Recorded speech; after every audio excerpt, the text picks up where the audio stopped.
Hello everyone and welcome back to the channel. Today I will be discussing some of the potential health impacts of thoracic kyphosis, particularly when it comes to being a more severe kyphosis, so that's rounding in your mid-back.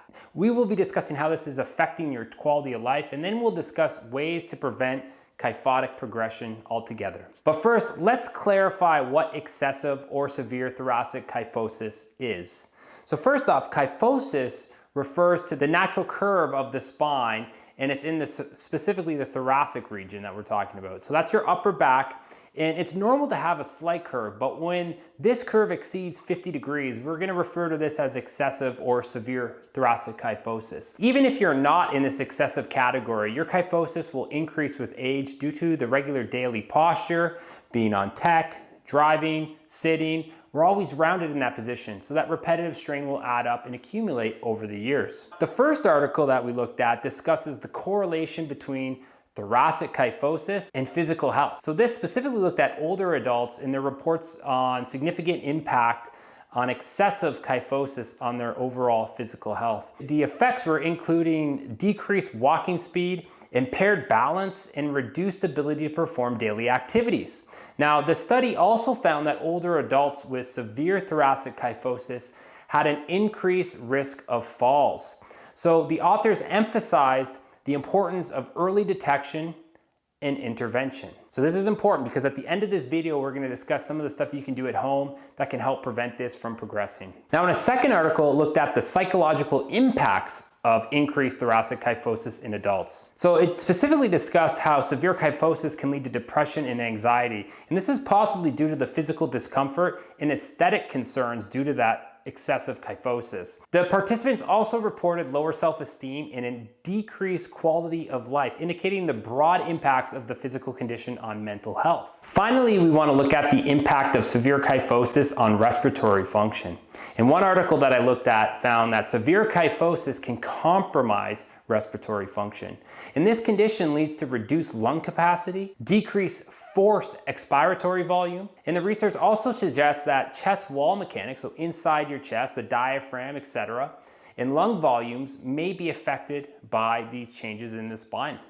So potentially leading to more and more respiratory complications. So in conclusion, it is clear that severe thoracic kyphosis, or rounding of the mid-back, has far-reaching impacts on both physical and mental health. And to be honest, even our respiratory system as well as we continue to age. But if early intervention is key, what can you do at home to prevent this? Well, we're gonna dive into that right now. So first off, you can use postural devices. So these are not supposed to reset unless you're getting a custom brace that is helping with the curve in your back. But most people don't get that. What we typically refer to are postural reset mechanisms that help to keep you and remind you where you should reset to.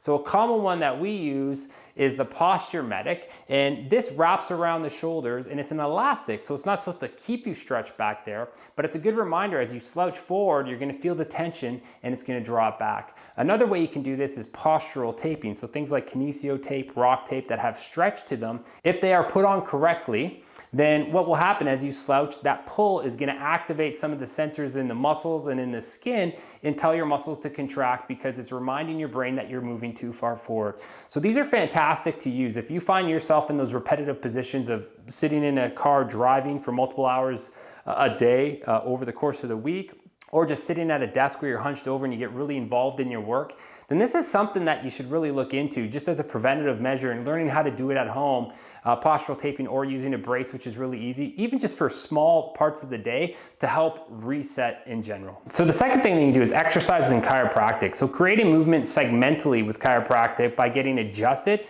it's so key. And doing this at home, you can help with some of the movement. It might not be as easy segmentally with a foam roller, and you can also do postural exercises as well. So with the foam roller, I'll link to a video up above that I've done in the past on postural foam rolling and how you can use that to improve your posture.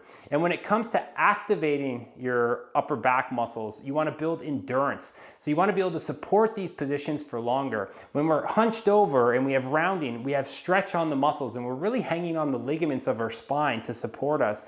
But what you need to do is build endurance and strengthen the back muscles to alleviate some of the stress and help be able to hold your position better for longer periods of time. So what I'll do with the video is I'll link to a couple postural exercises that you can do, which I find are very beneficial for your health. I hope that helps. Start working on that thoracic kyphosis now so it doesn't become a bigger issue down the line.